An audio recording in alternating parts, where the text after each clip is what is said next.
Danske Jazzi auhinna ma sain eelmisel aastal.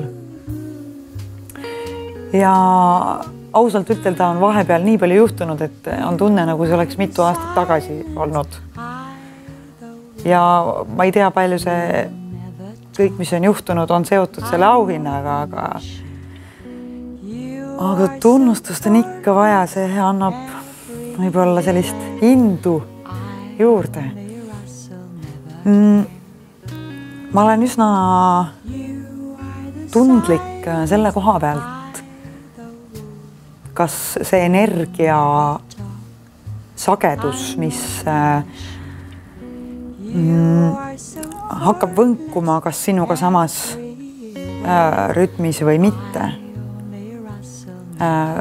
Sellest ikkagi sõltub väga palju see, kas see lugu liigutab sind või mitte.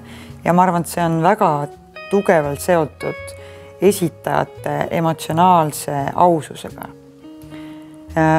Kas selles muusikas eksisteerib päris inimese kohalolek kogu energiaga, mis iganes see on, missugune iganes see energiaväli on, aga kas ta on kohal või mitte. Ja üldiselt, kui ollakse kohal, siis žanrist olenemata see muusika puudutab. Ma ei pea sellest muusikast teoreetiliselt aru saama siis. No, täna ma mängin Mariaga koos, mis saab olema kindlasti väga lõbus ja ega ei oskagi ette ennustada, mis sellest täpselt välja tuleb.